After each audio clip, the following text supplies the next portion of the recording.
नमस्कार दोस्तों, spring board के डिजिटल प्लेटफॉर्म पर आपका फिर से स्वागत है। आज स्टार्ट करेंगे अपन राजस्थान ज्योग्राफी में जो इकोनॉमी वाला पोर्शन है उसमें एनर्जी टॉपिक। एनर्जी या ऊर्जा का जो इंपॉर्टेंस है वो राजस्थान के इंडस्ट्रियल डेवलपमेंट, यहाँ के इंफ्रास्ट्रक्चर डेवलपमेंट और यहाँ का जो इकोनॉमिक डेवलपमेंट अर्थात आर्थिक जो विकास है उसमें महत्वपूर्ण माना जाता है। अपन देखें राजस्थान में स्वतंत्रता के समय एनर्जी प्रोडक्शन है, ऊर्जा का जो उत्पादन है वो काफी कम था।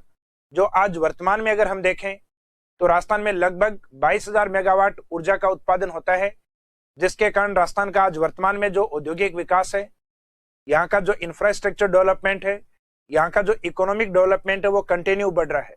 तो कुछ बेसिक पॉइंट्स देखने के बाद में हम राजस्थान में जो एनर्जी है उसको अलग अलग पॉइंट्स में कवर करेंगे। तो इस चैप्टर की स्टार्टिंग करते हैं अपन कुछ बेसिक पॉइंट्स। जैसा कि मैंने आपको बताया कि ऊर्जा किसी भी राज्य के इंडस्ट्रियल डेवलपमेंट, इकोनॉमी डेवलपमेंट और इंफ्रास्ट्रक्चर डेवलपमेंट इनके लिए आवश्यक होती है।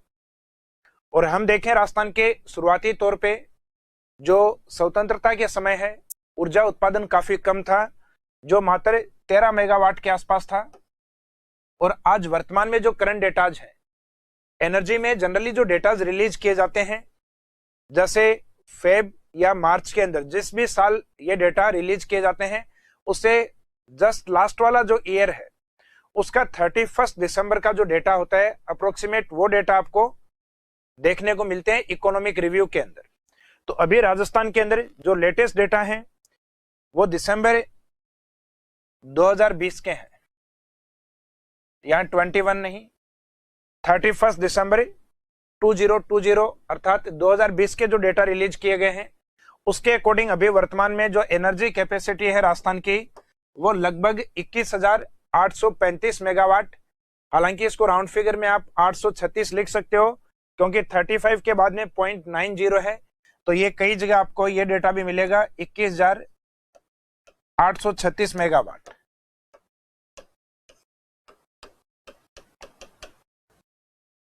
तो at present the total installed power capacity in Rajasthan is 21,836 megawatt approximate. ये डेटा वर्तमान में एनर्जी में राजस्थान में ऊर्जा उत्पादन की जो कुल कैपेसिटी है वो माना जाता है। तो करंट में इस तरीके के डेटा है, जनरली ऑब्जेक्टिव टाइप क्वेश्चंस में अप्लाई कर दिए जाते हैं कि लास्ट दिसंबर यानी 2020 में राजस्थान की जो एनर्जी कैपेसिटी थी वो कितनी है। इसके बाद में हम देखें वर्तमान में जो ऊर्जा उत्पादन है, जो प्रेजेंट एनर्जी प्रोडक्शन है वो राजस्थान का कितना है। तो उसके अंदर जो मेन डेटाज हैं आपके, उसमें टोटल एनर्जी का जो डेटा है वो लास्ट में मेंशन है, जैसा कि मैंने आपको बताया है 21,835 वाला डेटा 0.90 मेगावाट। इन एनर्जी में सबसे ज्यादा जो डेटा है यानी सर्वाधिक जो उत्पादन है वो थर्मल एनर्जी अर्थात तापीय ऊर्जा का है। तापीय ऊर्जा के बाद में दूसरा प्रमुख जो प्रोडक्शन जिस एनर्जी से अपने को मिलता है, दूसरा सर्वाधिक जो उत्पादन वो सामान्यतः अपने जो रिन्यूएबल एनर्जी प्रोडक्शन है उसमें विंड एनर्जी का है। हालांकि लास्ट वाला जो तापीय अर्थात थर्मल और जो हाइड्रो पावर है वो दोनों डेटा एक साथ दिए गए हैं। ये वाला जो डेटा है लास्ट वाला, इसमें तापीय और जल विद्युत का उत्पादन एक साथ दिया गया है। इस कारण अपन तापीय और हाइड्रो पावर प्रोजेक्ट हैं अर्थात जो थर्मल प्रोजेक्ट हैं और हाइड्रो प्रोजेक्ट हैं उनको अपन लास्ट वाले डेटा में अलग अलग नहीं कर पाते क्योंकि गवर्नमेंट के द्वारा ये दोनों डेटा एक साथ रिलीज किए गए हैं। बाकी जो स्कीम्स हैं, जो हाइड्रो पावर स्कीम है उसमें एक तो एनर्जी है वो स्टेट की खुद की है और एक दूसरी है सेंट्रल गवर्नमेंट की, जिनके द्वारा एनर्जी प्रोडक्शन की जाती है। हालांकि स्टार्टिंग वाले में स्टेट और स्टेट स्टेट कोऑपरेशन दोनों को शामिल किया गया है। सेकेंड वाले में जो सेंट्रल गवर्नमेंट के प्रोजेक्ट हैं उनके माध्यम से राज्यों को जो वितरित किया जाता है वो वाले प्रोजेक्ट शामिल किए गए हैं। और लास्ट वाले में RREC के द्वारा अर्थात राजस्थान रिन्यूएबल एनर्जी कॉरपोरेशन के द्वारा, उसके बाद में RSMML के द्वारा और जो प्राइवेट सेक्टर हैं उनके द्वारा जो विंड एनर्जी है बायोमास एनर्जी है और जो सोलर एनर्जी है, उनके जो प्रोजेक्ट हैं वो लिखे गए हैं। तो लास्ट वाले कुछ एक डेटा जिसके अंदर विंड एनर्जी यानी रिन्यूएबल एनर्जी के अंदर विंड एनर्जी का प्रोडक्शन मैक्सिमम है। तो इन डेटाज को अगर आप देखें तो इसको शॉर्ट में भी आप लिख सकते हैं जो आपके काम के लायक हैं। तो लास्ट जो 31 दिसंबर है अर्थात 2020 तक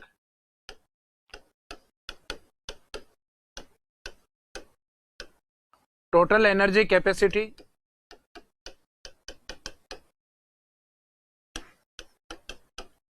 ऑफ राजस्थान स्टेट, तो ये डेटा मैंने आपको बताया वो का वही आपको याद रखना है।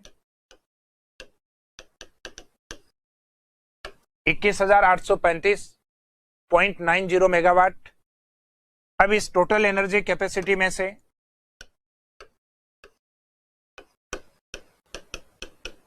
जो मैक्सिमम डेटा है या मैक्सिमम जो एनर्जी प्रोडक्शन है वह है थर्मल एनर्जी का।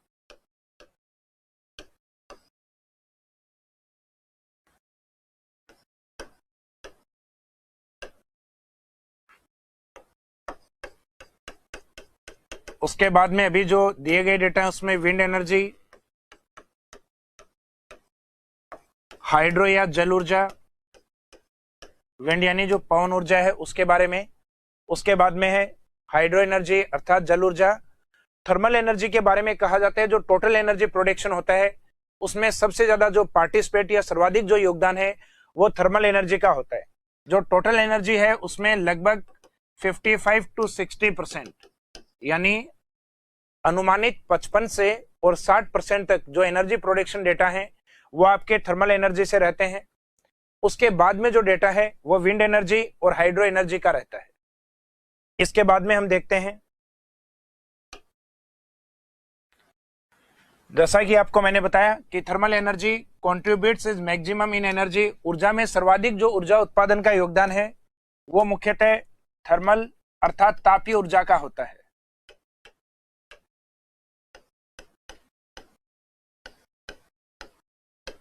तापीय ऊर्जा में ऊर्जा के साधन कई होते हैं, जैसे कोयला अर्थात कोल के माध्यम से, पेट्रोलियम अर्थात पेट्रोल के माध्यम से, और नेचुरल गैस अर्थात प्राकृतिक गैस के माध्यम से जो एनर्जी उत्पादित होती है उस एनर्जी को अपन काउंट करते हैं थर्मल एनर्जी के अंदर, जिसमें मुख्य बेस होता है कोल प्रोडक्शन जो एनर्जी है अर्थात कोयले के द्वारा जो ऊर्जा प्राप्त होती है उसका योगदान थर्मल एनर्जी में सर्वाधिक माना जाता है।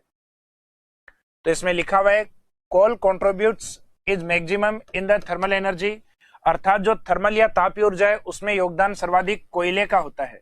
हालांकि थर्मल एनर्जी में कोयले के साथ पेट्रोलियम और जो नेचुरल गैस है अर्थात प्राकृतिक गैस, इसके द्वारा जो एनर्जी प्राप्त होती है उन सब को अपन किस में काउंट करते हैं, थर्मल एनर्जी। तो कई बार जनरली एग्जाम में पूछ लिया जाता है कि थर्मल एनर्जी अर्थात तापीय ऊर्जा में कौन से ऊर्जा स्टेशंस को शामिल नहीं करते, अर्थात जो कोल बेस्ड होते हैं उनको, पेट्रोलियम बेस्ड होते हैं उनको, नेचुरल गैस बेस्ड होते हैं उनको, या परमाणु ऊर्जा केंद्रों को या जल विद्युत ऊर्जा केंद्रों को। तो सामान्यतः इन तीन के अलावा कोई भी ऐसा प्रोजेक्ट नहीं होगा जिसको थर्मल में अपन काउंट करेंगे, अर्थात इनके ऊपर बेस्ड जो एनर्जी स्टेशन होते हैं वो थर्मल एनर्जी स्टेशन के रूप में होते हैं जिनका वर्तमान में एनर्जी प्रोडक्शन में सर्वाधिक योगदान है, अर्थात थर्मल या तापीय ऊर्जा है वो ऊर्जा में सर्वाधिक योगदान देती है। और उसमें भी मुख्य साधन कौन सा होता है, कोयले के द्वारा उत्पादित ऊर्जा अर्थात जो कोल प्रोडक्शन से बनी हुई एनर्जी है उसका योगदान सर्वाधिक है। इसके बाद में हम देखते हैं ऊर्जा स्टेशन के प्रकार। ऊर्जा स्टेशन के प्रकारों में एक तो होता है सुपर थर्मल स्टेशन, नेक्स्ट है सुपर क्रिटिकल स्टेशंस, एक होता है यूएमपीपी अर्थात अल्ट्रा मेगा पावर प्रोजेक्ट्स।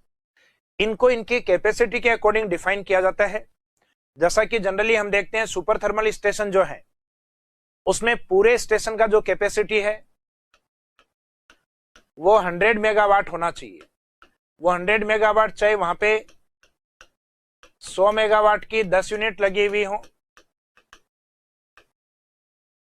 चाहे वहां 200 मेगावाट की 5 यूनिट लगी हुई हो, जैसे तैसे उस स्टेशन पे टोटल जो पावर कैपेसिटी है उसका या जो इलेक्ट्रिसिटी कैपेसिटी है वो 1000 मेगावाट होना चाहिए। तो 1000 मेगावाट होते उसके नाम में क्या यूज होगा? सुपर। और थर्मल प्रोजेक्ट किसको कहते हैं ये आपको ध्यान है, जो कोयला बेस्ड हो, पेट्रोलियम बेस्ड हो और जो नेचुरल गैस बेस्ड हो। तो वो प्रोजेक्ट जिनका कैपेसिटी कम से कम 1000 मेगावाट हो उनके अंदर सुपर वर्ड यूज करेंगे अपन।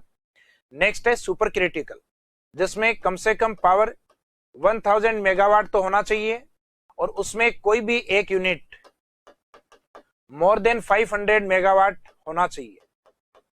कई बार अपन देखते हैं किसी व्यक्ति का कहीं एक्सीडेंट होता है, तो एक्सीडेंट के बाद जैसे हॉस्पिटल में अपन मिलके आते हैं तो डॉक्टर बताता है कि क्रिटिकल कंडीशन में है, अर्थात वहां से जिंदा वापस लौटना मुश्किल है। तो इस तरीके के प्रोजेक्ट्स जहां पे जिनकी कैपेसिटी 500 मेगावाट से अधिक एक स्टेशन की एक यूनिट की हो, टोटल स्टेशन पे तो कैपेसिटी 1000 मेगावाट कम से कम हो, लेकिन उनमें कोई भी एक यूनिट है वो 500 मेगावाट से ऊपर हो, जो कि सामान्यतः देखने को नहीं मिलती, तो उसको हम कहते हैं क्रिटिकल स्टेशन। सुपर क्रिटिकल यानी उसका 1000 मेगावाट टोटल एनर्जी होगा, और क्रिटिकल का मीनिंग है कोई भी एक यूनिट मोर देन 500 कैपेसिटी वाली हो। अल्ट्रा मेगा पावर प्रोजेक्ट, इसका मीनिंग है इस टोटल स्टेशन के अंदर कम से कम 4000 मेगावाट और मोर देन 4000 मेगावाट से अधिक का प्रोडक्शन होना चाहिए, 4000 मेगावाट या उससे अधिक। इस प्रकार की परियोजनाओं के लिए सेंट्रल गवर्नमेंट के द्वारा एक टारगेट ईयर तय किया गया 2022 2022 तक यूएमपीपी प्रोजेक्ट के माध्यम से लगभग 100 गीगावाट एनर्जी प्रोडक्शन करना, अर्थात 1 लाख मेगावाट। गीगावाट को मेगावाट में जब कन्वर्ट करेंगे तो उसको 1000 से मल्टीपल किया जाता है, तो 100 को 1000 से मल्टीपल करोगे तो डेटा बनेगा 1 लाख मेगावाट। तो 100 गीगावाट एनर्जी किसके माध्यम से सेंट्रल गवर्नमेंट 2022 तक प्रोडक्शन करना चाहती है, तो ये यूएमपीपी प्रोजेक्ट्स के माध्यम से, और इस प्रकार का कोई प्रोजेक्ट अभी तक राजस्थान में नहीं है। तो इन्हीं को अपन आगे डिफाइन करते हैं कि सुपर थर्मल पावर स्टेशन, जैसा कि मैंने आपको बताया, if the total capacity of the power station is more than 1000 megawatt, अगर किसी पावर स्टेशन की कैपेसिटी 1000 मेगावाट से ऊपर है तो उसे अपन सुपर थर्मल प्रोजेक्ट में काउंट करेंगे। इसके कुछ एग्जांपल हैं, सूरतगढ़ जो कि राजस्थान के श्री गंगानगर में स्थित है, इसकी कैपेसिटी पहले के अकॉर्डिंग कुछ डेटा मैं बता रहा हूं आपको। जो टोटल इसमें लगी हुई 6 यूनिट है, जिसमें ईच यूनिट 250 मेगावाट, तो 250 इंटू 6, तो इसका डेटा रहेगा 1500 मेगावाट। नेक्स्ट है कोटा सुपर थर्मल स्टेशन जो कि कोटा में स्थित है, कवई सुपर थर्मल स्टेशन जो कि 12 में स्थित है। ये नाम थोड़ा सा अलग हटके है, हालांकि बाद में रिपीट भी होगा। तो इसकी जो कैपेसिटी है वो मोर देन 1000। इसका मीनिंग जो स्टेशन अपनी एनर्जी कैपेसिटी 1000 मेगावाट से ऊपर रखते हैं उनके नाम में क्या यूज किया जाता है? सुपर वर्ड को। इसके बाद में नेक्स्ट देखते हैं super critical, if the generation capacity of the 1 unit of power station, तो पावर स्टेशन की कोई भी एक unit is more than 500 megawatt, कोई भी एक इकाई जो 500 मेगावाट से ऊपर की हो, तो वो स्टेशन अपने आप में क्रिटिकल हो जाता है। हालांकि उसमें कंडीशन ये भी है, टोटल स्टेशन पे 1000 मेगावाट हो तभी उस पे सुपर वर्ड लगेगा।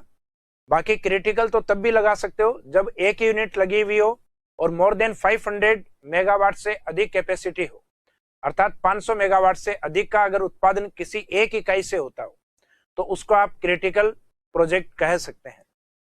और इसके एग्जाम्पल के तौर पे राजस्थान के अंदर छबड़ा 12 जो क्रिटिकल स्टेशन स्टार्ट हुआ है, जो कि मुख्यतः कोयले के ऊपर बेस्ड है, अर्थात ये भी अपने आप में एक थर्मल प्रोजेक्ट है।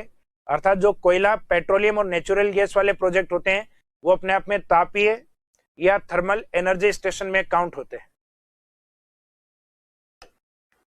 इसके बाद में लास्ट जिसकी अपन ने बात की थी, each power station with a capacity of 4000 megawatt और अबव, प्रत्येक ऊर्जा स्टेशन की क्षमता जब 4000 मेगावाट या उससे अधिक होती है तो उन प्रोजेक्ट को अपन UMPP प्रोजेक्ट में अर्थात अल्ट्रा मेगा पावर प्रोजेक्ट के अंदर काउंट करते हैं। और इस प्रकार का कोई भी स्टेशन अभी तक राजस्थान में इंस्टॉल नहीं किया गया है। इसके बाद में इस चैप्टर का नेक्स्ट पार्ट है क्लासिफिकेशन ऑफ एनर्जी रिसोर्सेज, ऊर्जा संसाधनों का वर्गीकरण, जो कि मुख्यतः 2 बेसिस पे किया गया है, जिसमें एक है बेस्ड ऑन प्रोडक्शन अर्थात उत्पादन के आधार पे। उत्पादन में जब आप एक पुरानी तकनीक को काम लेते हो जो सामान्यतः इको फ्रेंडली नहीं होती अर्थात जिससे पर्यावरण को अधिक प्रदूषण होता है, तो उसको अपन कहते हैं कॉन्वेंशनल एनर्जी अर्थात परंपरागत ऊर्जा। जबकि दूसरा जिसमें लेटेस्ट टेक्निक हो और जो ऊर्जा सामान्यतः पर्यावरण के अधिक संरक्षणकारी हो या इको फ्रेंडली एनर्जी हो, उस एनर्जी को अपन मानते हैं नॉन कॉन्वेंशनल एनर्जी अर्थात गैर परंपरागत। परंपरागत जो ऊर्जाएं हैं उनसे पर्यावरण प्रदूषण अधिक होता है, जिसमें एक तो थर्मल एनर्जी है अर्थात कोयले के द्वारा उत्पादित, पेट्रोलियम के द्वारा उत्पादित और नेचुरल गैस के द्वारा उत्पादित, और एक जो अपना हाइड्रो एनर्जी है अर्थात जल विद्युत है, उसको भी अपन कॉन्वेंशनल एनर्जी में काउंट करते हैं। जबकि नॉन कॉन्वेंशनल ये अधिक उच्च तकनीक के ऊपर आधारित होती हैं और सामान्यतः इको फ्रेंडली होती हैं। हालांकि न्यूक्लियर एनर्जी इसका अपवाद है, ये इको फ्रेंडली नहीं मानी जाती। बाकी solar energy, wind energy, biomass, biogas, tidal energy, geothermal energy, ये जितने भी जो नाम मैंने आपको लिए हैं ये सारे आपके नॉन कॉन्वेंशनल एनर्जी अर्थात गैर परंपरागत ऊर्जा में शामिल है। RAS के सिलेबस के अंदर जो आपका क्लासिफिकेशन लिखा हुआ है एनर्जी में, ये मुख्यतः बेस्ड ऑन प्रोडक्शन अर्थात उत्पादन के आधार पर लिखा गया है, जिसमें आपको परंपरागत और गैर परंपरागत एनर्जी पढ़नी होती है। जबकि दूसरा जो इसका क्लासिफिकेशन है वो मुख्यतः संभावना के आधार पे अर्थात एनर्जी की पॉसिबिलिटी के अकॉर्डिंग। तो बेस्ड ऑन पॉसिबिलिटी, जिसमें एक तो वे ऊर्जाएं होती हैं जिनको जिन साधनों से प्राप्त किया जाता है, जिन रिसोर्सेज से प्राप्त किया जाता है, वो रिसोर्सेज आने वाले टाइम में वो समाप्त हो जाएंगे। उन एनर्जी को हम कहते हैं नॉन रिन्यूएबल अर्थात अनवीकरणीय ऊर्जाएं।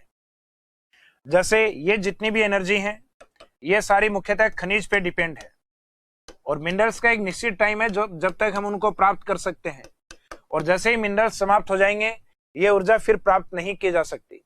तो इसका मेन मीनिंग है, आपको ये याद रखना है, जो मिनरल्स के बेस्ड होती हैं वो नॉन रिन्यूएबल अर्थात उनको पुनः नहीं बनाया जा सकता खनिज समाप्त होने के बाद। लेकिन कुछ ऐसी एनर्जी होती हैं जो आने वाले टाइम में समाप्त नहीं हो सकती, वो अपने को एनर्जी वापस रिन्यूएबल अर्थात नवीकरणीय ऊर्जाएं होती हैं जिनको प्राप्त किया जा सकता है, जिनको पुनः प्राप्त किया जा सकता है। तो हाइड्रो एनर्जी अर्थात जल ऊर्जा, तो जल वायुमंडल में जब वेपोराइट होता है अर्थात वाष्पीकृत होता है तो पुनः अपने को वर्षा के रूप में प्राप्त होता है।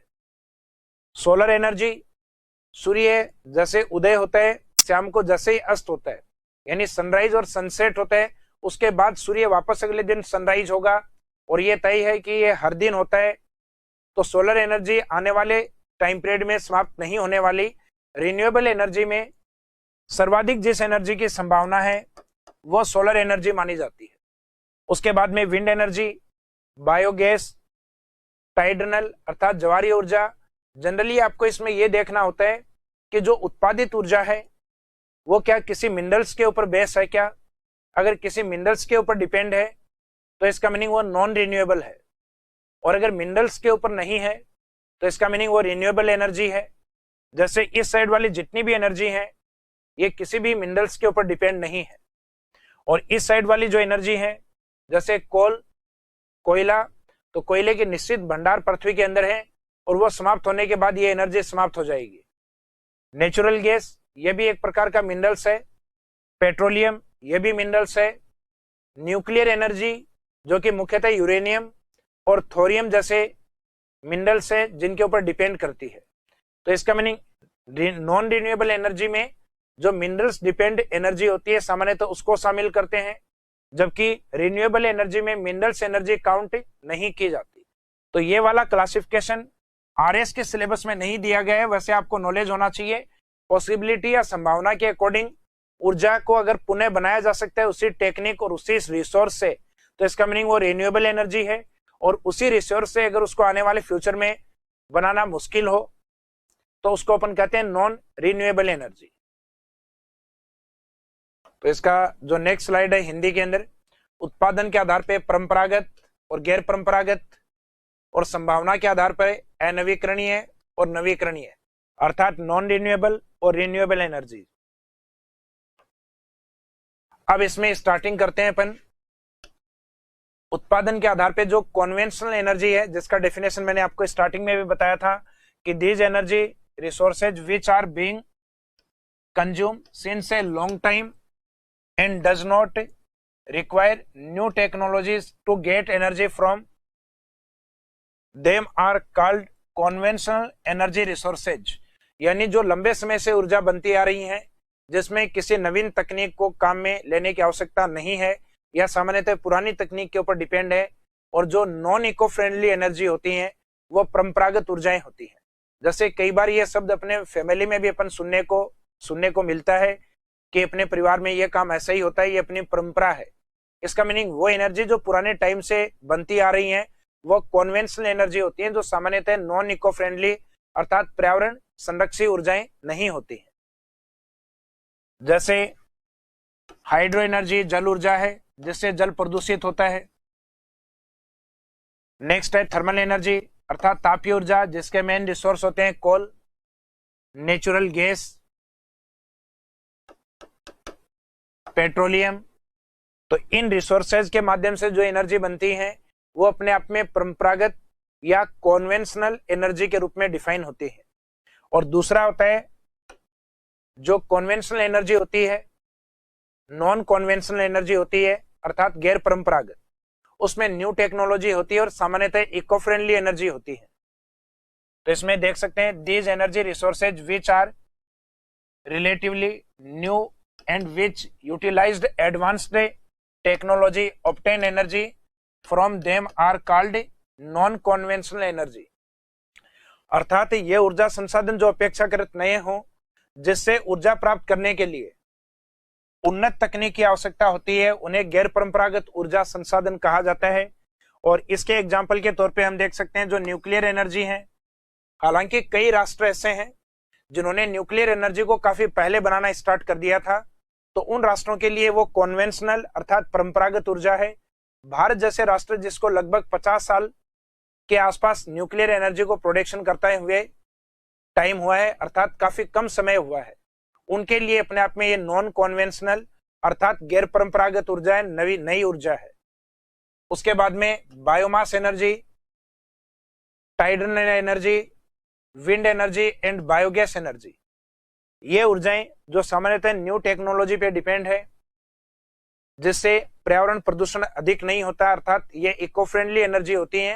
हालांकि इसमें एक अपवाद हम मान सकते हैं, परमाणु ऊर्जा या जो न्यूक्लियर एनर्जी है सामान्यतः इको फ्रेंडली एनर्जी में काउंट नहीं की जाती।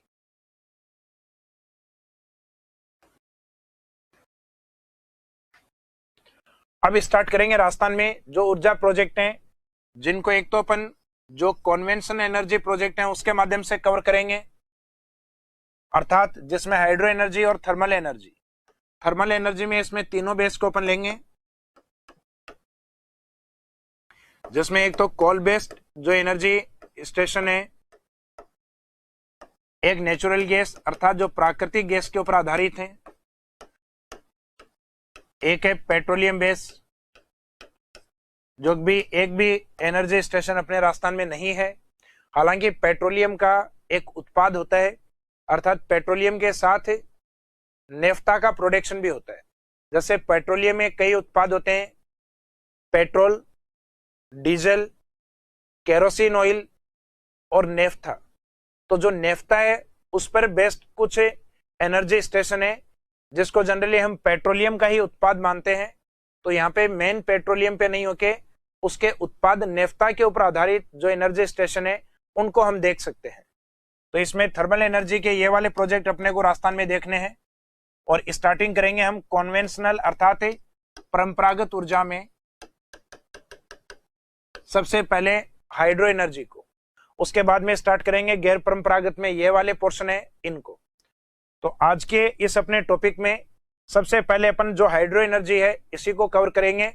और हाइड्रो एनर्जी के जो प्रोजेक्ट हैं वो राजस्थान स्टेट के अंदर 3 तरीके से ये एनर्जी उत्पादित होती है, स्टेट गवर्नमेंट के द्वारा, राज्य सरकार के द्वारा। एक स्टेट दूसरे स्टेट के साथ कोऑपरेशन करके भी उसको उत्पादन कर सकता है, अर्थात स्टेट कोऑपरेशन के द्वारा। और एक तीसरा जो प्रोडक्शन है वो सेंट्रल गवर्नमेंट के द्वारा किया जाता है, और वो जिन राज्यों को रिक्वायर्ड होती है उन राज्यों को वो एनर्जी सप्लाई होती है। तो हाइड्रो एनर्जी के जो स्टेशन हैं या जो एनर्जी प्रोडक्शन है वो 3 माध्यम से होगी, स्टेट के माध्यम से, स्टेट कोऑपरेशन के माध्यम से, और सेंट्रल गवर्नमेंट अर्थात केंद्र सरकार के सहयोग के माध्यम से। जैसा कि आपको मैंने बताया, राजस्थान में जो परंपरागत ऊर्जा है उसमें हाइड्रो एनर्जी, स्टेट गवर्नमेंट और सेंट्रल गवर्नमेंट, जिसमें स्टार्टिंग अपन करेंगे। सबसे पहले जो स्टेट गवर्नमेंट अर्थात राज्य सरकार की योजनाएं हैं, इसमें 3 प्रमुख प्रोजेक्ट हैं। एक तो राजस्थान के दक्षिणी जिले के अंदर अर्थात बांसवाड़ा की ओर माही नदी की एक सहायक नदी है अनास। इस अनास के ऊपर जल विद्युत परियोजना चलती है जिसको कहेंगे अनास हाइड्रो पावर प्रोजेक्ट अर्थात अनास जल विद्युत परियोजना के नाम से। एक बिल्कुल बांसवाड़ा के अपोजिट में जो गंगानगर और बीकानेर वाला जो पार्ट है, इस पे जो इंदिरा गांधी नहर है, इस पे इंदिरा गांधी एक छोटा प्रोजेक्ट है जिसको कहते हैं लघु जल, या जल को अपन पन भी कह सकते हैं, पन विद्युत परियोजना, अर्थात Indira Gandhi small hydro power project के रूप में चल रहा है, जिसकी कैपेसिटी अप्रोक्सीमेट 23.85 मेगावाट। जबकि जो अनास वाला प्रोजेक्ट है इसकी कैपेसिटी है 140 मेगावाट। स्टेट गवर्नमेंट के जो प्रोजेक्ट है उसमें सबसे बड़ा अनास हाइड्रो पावर प्रोजेक्ट है, इसको माना जाता है, जो कि बांसवाड़ा के अंदर है। जबकि आईजीएनपी के ऊपर जो हाइड्रो एनर्जी प्रोडक्शन होता है ये मुख्यतः गंगानगर और बीकानेर पे, जो आईजीएनपी की कुछ एक ब्रांचेज हैं, कुछ एक शाखाएं हैं, वहां से इस एनर्जी को उत्पादित किया जाता है। जिसमें गंगानगर की ओर एक तो सूरतगढ़ ब्रांच और एक आती है अनूपगढ़ ब्रांच, बाकी बीकानेर की ओर पुगल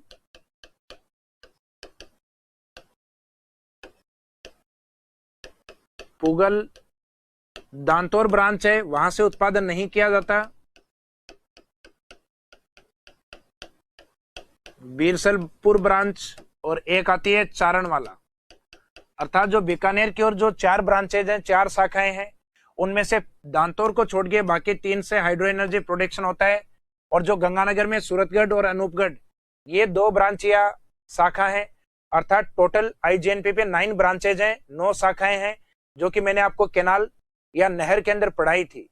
उसमें केवल हाइड्रो एनर्जी प्रोडक्शन है वो इन्हीं 5 ब्रांचेज से होता है, जो कि गंगानगर और बीकानेर की ओर है। बीकानेर वाले दांतोर को आपको छोड़ना है, उसके अलावा जो हाइड्रो एनर्जी स्टेशन है वो इन 5 ब्रांचेज पे रहेंगे, जिनकी कैपेसिटी कितनी है, लगभग 24 मेगावाट के आसपास है। और एक है अपने प्रतापगढ़ डिस्ट्रिक्ट में, इस वाले डिस्ट्रिक्ट में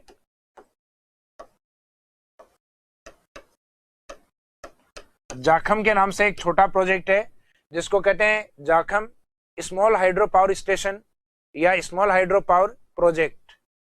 तो ये जो तीनों परियोजनाएं राजस्थान के अंदर, जिसमें जाखम प्रतापगढ़ में जिसकी कैपेसिटी अप्रोक्सीमेट 5 मेगावाट है, 5.4 मेगावाट। नेक्स्ट है अनास हाइड्रो पावर प्रोजेक्ट जिसकी लोकेशन राजस्थान के अंदर बांसवाड़ा डिस्ट्रिक्ट में है, जिसकी कैपेसिटी 140 मेगावाट। और लास्ट वाला Indira Gandhi small hydro power project जिसकी टोटल कैपेसिटी है 23.25 मेगावाट। और इस पे जो स्टेशन हैं वो या तो श्री गंगानगर में है या फिर बीकानेर। इसका मीनिंग इसमें हाइड्रो प्रोडक्शन या हाइड्रो एनर्जी प्रोडक्शन है वो गंगानगर और बीकानेर। तो स्टेट गवर्नमेंट के अगर एग्जाम में पूछे जाए कि हाइड्रो पावर स्टेशन राज्य सरकार के कौन से नहीं है, तो इन 3 के अलावा जो भी आपको ऑप्शन दिया जाएगा वो स्टेट गवर्नमेंट का नहीं होगा। अब बाकी जो प्रोजेक्ट है नेक्स्ट जो अपन पढ़ेंगे स्टेट और स्टेट कोऑपरेशन के ऊपर, अर्थात राज्य और राज्यों के योगदान से बने हुए हैं। तो जिसमें कुछ एक रिवर्स हैं जो राजस्थान के बाहर से आती हैं, जैसे कि एमपी की ओर से आने वाली जो चंबल रिवर है, उस चंबल रिवर के ऊपर जो प्रोजेक्ट है उसको कहा जाता है Chambal hydro power station project, Chambal जल विद्युत परियोजना। इस साइड में जो एमपी की ओर से राजस्थान होते हुए और लास्ट में गुजरात की ओर जाने वाली जो रिवर है माही, इस माही की जो प्रोजेक्ट है, एक राजस्थान के उत्तर से बहने वाली प्रमुख नदी है सतलज। इस सतलज की दो बांध परियोजनाएं हैं जिनका नाम है भाखड़ा नांगल। तो भाखड़ा नांगल जो हाइड्रो पावर प्रोजेक्ट है जो अदर स्टेट के कॉर्पोरेशन से अपन ने बनाया है, और एक सतलज में मिलने वाली प्रमुख ट्रिब्यूटरी है वो सहायक नदी है जिसका नाम है व्यास। तो जो व्यास हाइड्रो पावर स्टेशन हैं उनके माध्यम से भी राजस्थान को प्रॉफिट मिलता है। और एक चंबल का प्रपोजल प्रोजेक्ट है जो राजस्थान के पूर्वी जिलों में करौली के अंदर जो प्रोजेक्ट चल रहा है, एक उस प्रोजेक्ट को भी अपन यहाँ पे कवर करेंगे। तो इन प्रोजेक्ट्स को अपन देखेंगे जो स्टेट और स्टेट गवर्नमेंट के द्वारा बने हुए हैं, अर्थात राज्य और राज्यों के सहयोग से जो प्रोजेक्ट बने हुए हैं। ये प्रोजेक्ट सामान्यतः उन नदियों पे बनाए जाते हैं जो इंटर स्टेट अर्थात अंतरराज्यीय जो नदियां होती हैं, इंटर स्टेट जो रिवर्स होती हैं, अर्थात एक राज्य से दूसरे राज्य में जाने वाली, जिनका प्रॉफिट सामान्यतः कई स्टेट्स को होता है। जैसे इन प्रोजेक्ट में अपन सबसे पहले देखते हैं भाखड़ा नांगल। तो भाखड़ा नांगल प्रोजेक्ट है, इसमें दो बांध है आपके, एक तो भाखड़ा और एक नांगल। तो इन दोनों बांधों की जो लोकेशन है अलग अलग है। भाखड़ा हिमाचल में और नांगल है ये पंजाब की ओर स्थित है। भाखड़ा है इसकी लोकेशन आती है हिमाचल प्रदेश और नांगल ये पंजाब में स्थित है।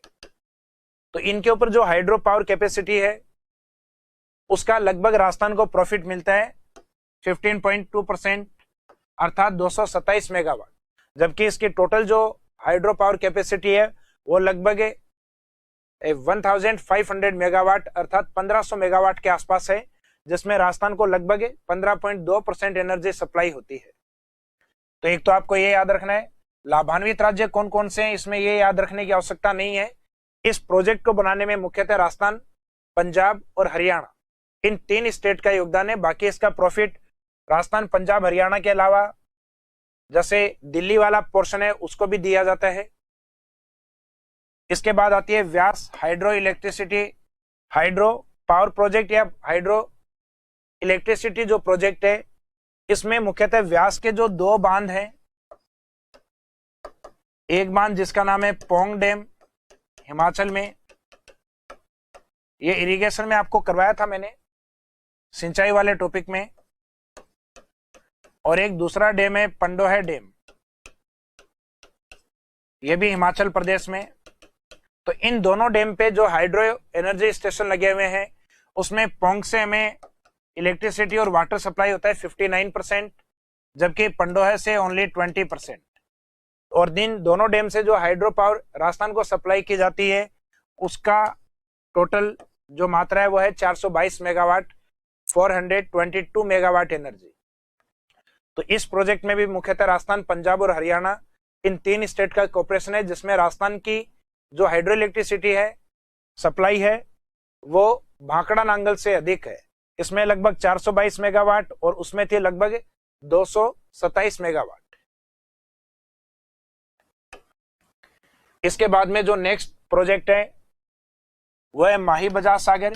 तो माही बजाज सागर ये प्रोजेक्ट राजस्थान और गुजरात इन दो स्टेट के कोऑपरेशन से है, जिसमें स्टार्टिंग में इस प्रोजेक्ट को यानी दो फेजेज में, दो चरणों में इसको चलाया गया था। स्टार्टिंग में 2 यूनिट 25 मेगावाट अर्थात 50 मेगावाट, फिर सेकेंड 2 यूनिट्स 45 मेगावाट अर्थात 90 मेगावाट, और टोटल कैपेसिटी इन दोनों को ऐड करेंगे तो 140 मेगावाट जो कंप्लीटली राजस्थान के ट्राइबल एरिया में सप्लाई की जाती है। अर्थात इस एनर्जी के अंदर कोई भी पार्ट गुजरात को सप्लाई नहीं होता है। तो इसमें जो बेनिफिशियल जो स्टेट अर्थात एक कोऑपरेशन के अंदर स्टेट राजस्थान और गुजरात दोनों शामिल हैं। हालांकि जो मेन बेनिफिशियल है ये गुजरात को इसमें नहीं देते अपन, तो गुजरात में इसमें एक तरीके से फाइनेंशियल कोऑपरेशन जरूर किया था। बाकी इसमें माही बहुउद्देश्य परियोजना या मल्टीपर्पज प्रोजेक्ट का जो वाटर है वो गुजरात को सप्लाई किया जाता है, जबकि हाइड्रो पावर एनर्जी स्टेशन जो लगे हुए हैं, अर्थात जो इलेक्ट्रिसिटी स्टेशन लगे हुए हैं, उनकी कंप्लीट जो हाइड्रो पावर है वो राजस्थान के ट्राइबल एरिया में सप्लाई होती है। इसके बाद में जो joint scheme of Rajasthan and Madhya Pradesh Chambal वाला जो प्रोजेक्ट है, और इस प्रोजेक्ट को मुख्यतः 50-50% के कॉर्पोरेशन से बनाया गया है। तो इसमें जितनी भी टोटल एनर्जी प्रोडक्शन होता है 386, इसको ईच स्टेट अर्थात राजस्थान और एमपी में डिवाइड किया जाता है 193 मेगावाट, जबकि माही वाले में कंप्लीट एनर्जी राजस्थान को सप्लाई की जाती है। अब इसमें जो मेन डैम है गांधी सागर, जिसमें 23 मेगावाट की 5 यूनिट, ये आपको पहले भी करवाए हुए हैं मेरे चंबल जो इरिगेशन प्रोजेक्ट था उसके अंदर। उसके बाद में राणा प्रताप जिसपे 43 मेगावाट की 3 यूनिट्स हैं। फिर है जवाहर सागर जिसमें 33 मेगावाट की टोटल 3 यूनिट्स हैं। तो इन टोटल इनकी कैपेसिटी अगर आप देखोगे तो यूनिट्स हैं कंटिन्यूस आगे कम होती जाती हैं डैम में, 5 यूनिट, 4 यूनिट, 3 यूनिट, और कैपेसिटी है उनमें 10-10 का गैप रहता है, जैसे 23 और लास्ट वाले में 33 और बीच वाले में 43। और इनका टोटल करोगे तो ऊपर जो डेटा लिखा हुआ है अर्थात 386 मेगावाट ये इनका टोटल रहेगा, जो ईच स्टेट अर्थात राजस्थान और एमपी में 193 और 193 मेगावाट है वो डिवाइड किया जाता है। इसके बाद में जो प्रपोजल प्रोजेक्ट है, प्रस्तावित योजना है, वो राहू घाट प्रोजेक्ट है जो कि चंबल का प्रोजेक्ट है। दिस प्रोजेक्ट इस प्रपोजल ऑन चंबल रिवर, यह परियोजना चंबल नदी के ऊपर प्रस्तावित है, जो करौली के अंदर एक राहू घाट के नाम से हाइड्रो पावर स्टेशन लगाया जाएगा, जिसकी जो कैपेसिटी है उत्पादन क्षमता होगी यह 79 मेगावाट होगी।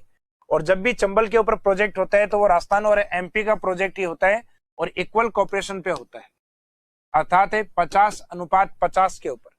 अर्थात जो total capacity hydro power station जो होगा उसका 50% एमपी को सप्लाई होगा और बाकी 50% स्टेट गवर्नमेंट का होगा। तो ये एक अच्छा प्रोजेक्ट है। राहू घाट राजस्थान के 21 जिले में हाइड्रो पावर स्टेशन प्रोग्राम है जो चलेगा, और किस नदी पे चलेगा तो राहू घाट है, ये करौली का प्रोजेक्ट है और मुख्यतः चंबल नदी का।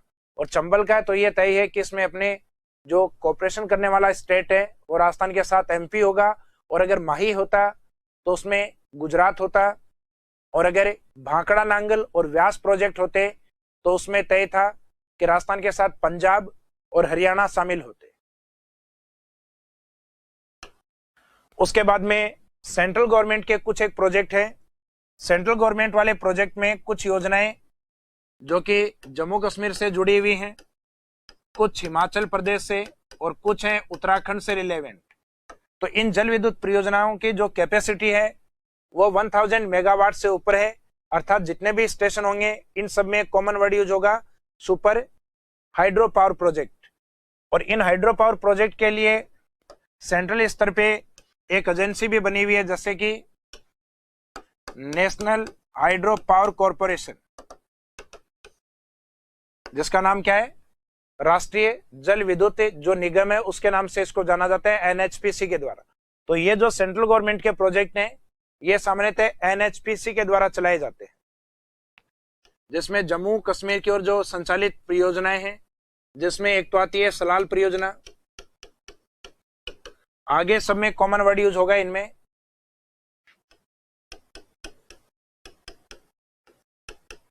जल विद्युत परियोजना अर्थात हाइड्रो पावर प्रोजेक्ट। तो सलाल हाइड्रो पावर प्रोजेक्ट कहां पे, जम्मू के अंदर।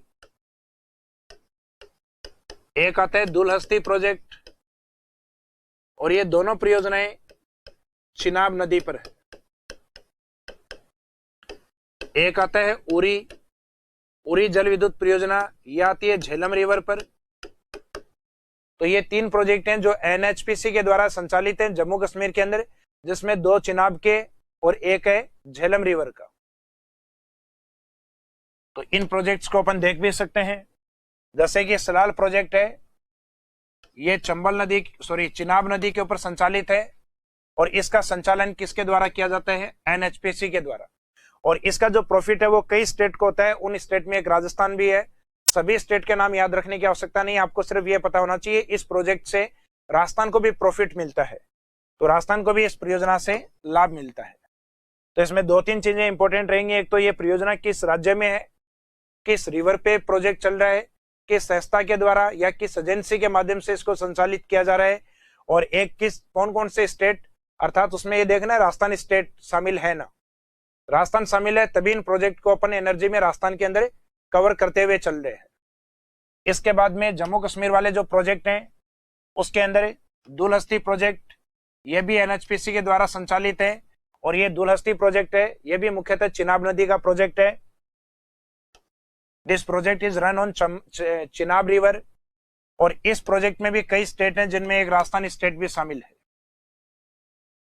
नेक्स्ट, जैसा कि मैंने आपको बताया था उरी प्रोजेक्ट, तो उरी प्रोजेक्ट है ये भी जम्मू कश्मीर की परियोजना, लेकिन इसमें रिवर चिनाब नहीं होकर झेलम होगी आपकी, और ये प्रोजेक्ट है ये भी एनएचपीसी के द्वारा, नेशनल हाइड्रो पावर कॉर्पोरेशन के द्वारा संचालित है, और इसके अंदर जो लाभान्वित राज्य है उसमें भी राजस्थान शामिल है। इसका मीनिंग एक लोकेशन, एक नदी, एक किस संस्था के द्वारा या किस इंस्टीट्यूट के द्वारा ये रन किया जा रहा है, और एक राजस्थान इसमें प्रॉफिट वाला स्टेट है या नहीं है। तो ये जम्मू कश्मीर के प्रोजेक्ट थे जिनको अपन ने कवर किया है। इसके बाद में कुछ प्रोजेक्ट हैं जो कि हिमाचल की ओर है, जिसमें एक परियोजना है पार्वती जो पार्वती नदी पे बनी हुई है, एक है चमेरा प्रोजेक्ट जो कि रावी नदी के ऊपर है,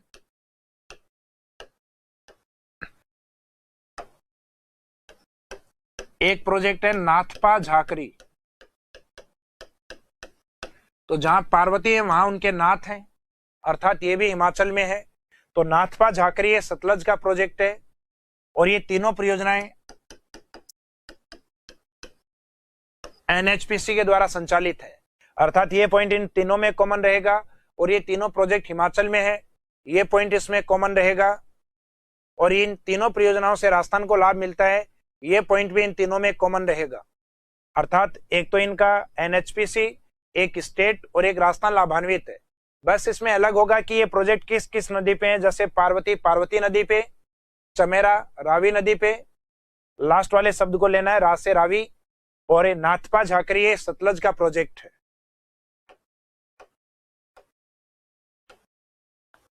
जैसा कि आपको मैंने बताया पार्वती प्रोजेक्ट ये हिमाचल में है, पार्वती नदी का प्रोजेक्ट है, एनएचपीसी के द्वारा संचालित है, और इससे लाभान्वित राज्य हैं उसमें राजस्थान शामिल है। नेक्स्ट वाला जो प्रोजेक्ट है चमेरा प्रोजेक्ट, इसमें रिवर इंपोर्टेंट है, एक तो ये रिवर याद रखना कि ये रावी नदी के ऊपर है और एनएचपीसी के द्वारा संचालित है, और इसमें भी राजस्थान स्टेट शामिल है। अर्थात स्टेट तो कई हैं, जो एक तो उत्तर वाले जो राज्य हैं हिमालय स्टेट हैं उनमें कुछ राज्य, और कुछ राज्य अपने नदर्न वेस्टर्न इंडिया वाले यानी उत्तरी पश्चिमी भारत वाले जो राज्य हैं वो शामिल किए गए। और लास्ट हिमाचल वाला प्रोजेक्ट है नाथपा झाकरी, जिसमें रिवर ज्यादा इंपॉर्टेंट रहेगी आपकी, ये सतलज नदी पे, ये भी एनएचपीसी के द्वारा संचालित है, और इस प्रोजेक्ट की जो हाइड्रो एनर्जी सप्लाई है वो इन स्टेट को है जिनमें राजस्थान शामिल है। इसके बाद के जो प्रोजेक्ट हैं उत्तराखंड वाले,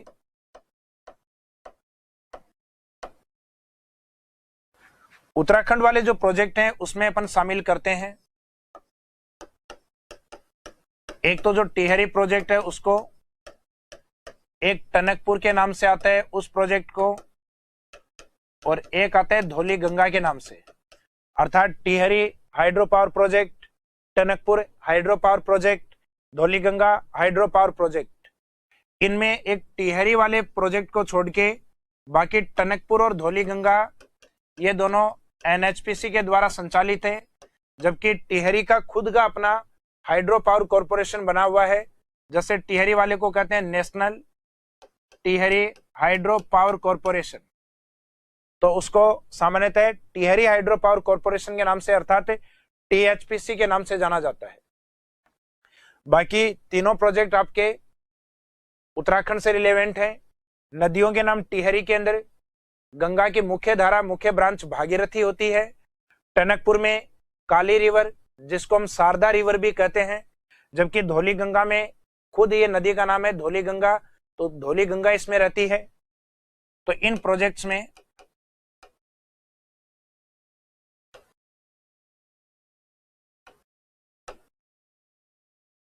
जैसे टिहरी प्रोजेक्ट है, तो this project is run on Bhagirathi river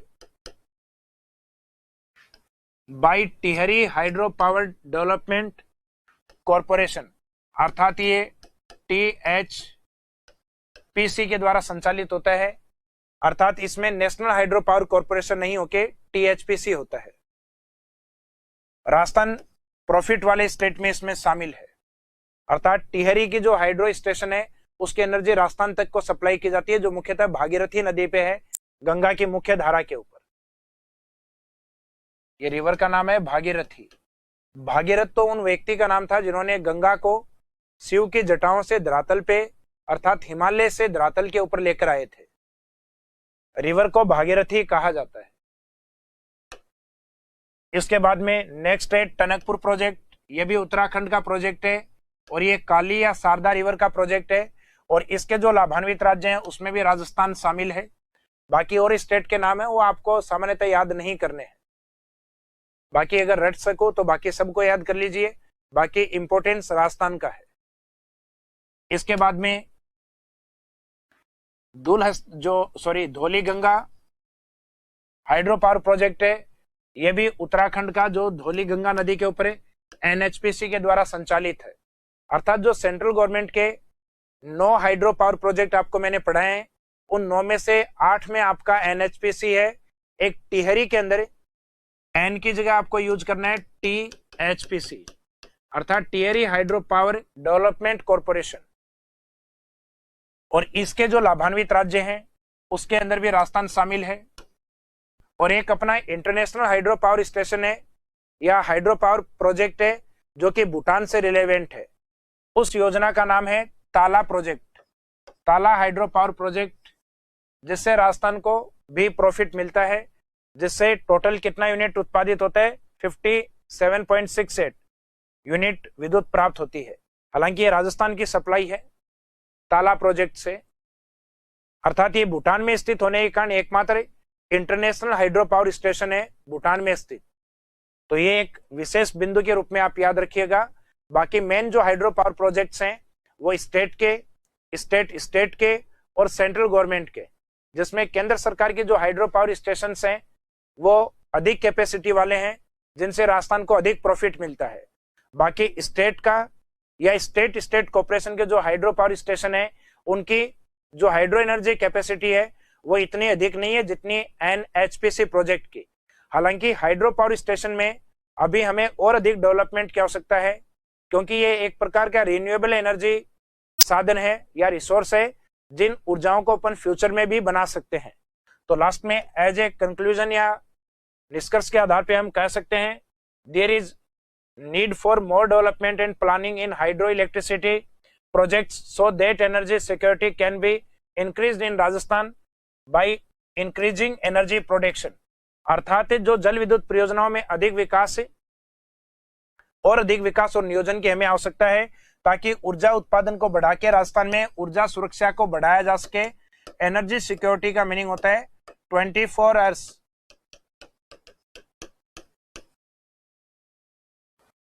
7 days, यानी 7 दिन 24 घंटे विद्युत प्राप्त होना, यह अपने आप में एनर्जी सिक्योरिटी होता है कि व्यक्ति को हर दिन 24 घंटे ऊर्जा मिले और हर वीक अर्थात 7 दिन तक ये ऊर्जा मिले, अर्थात 24 घंटे व्यक्ति के पास हर समय एनर्जी प्रोवाइड हो पाए, अर्थात उसको ऊर्जा सुरक्षा उपलब्ध करवाई जा सके, जिसके लिए हमें हाइड्रो पावर स्टेशन हैं इनमें और अधिक डेवलपमेंट की आवश्यकता अभी हमें है, अर्थात राजस्थान राज्य को अभी इन योजनाओं में और अधिक विकास करना है। तो अपना जो कॉन्वेंशनल एनर्जी है, परंपरागत ऊर्जा है, उसमें फर्स्ट पार्ट अपना कंप्लीट हो गया हाइड्रो एनर्जी वाला, अभी उसमें बचा है थर्मल एनर्जी। उसके बाद में स्टार्ट करेंगे अपन नॉन कॉन्वेंशनल अर्थात गैर परंपरागत ऊर्जाएं। तो नेक्स्ट टॉपिक जो अपना एनर्जी से रिलेवेंट होगा वो परंपरागत ऊर्जाओं में तापीय ऊर्जाएं होंगी, और तापीय ऊर्जाओं के बेस आपको पता है coal based, natural gas based या जो अपनी पेट्रोलियम बेस्ड है, उन एनर्जी को अपन किस में काउंट करते हैं, थर्मल एनर्जी में। तो इस टॉपिक को अभी इस फर्स्ट क्लास के अंदर अर्थात एनर्जी के फर्स्ट पीरियड में यहीं पे कंप्लीट करते हैं। बाकी बचा हुआ जो पोर्शन है वो सेकेंड क्लास में अपन कवर करेंगे। Thank you.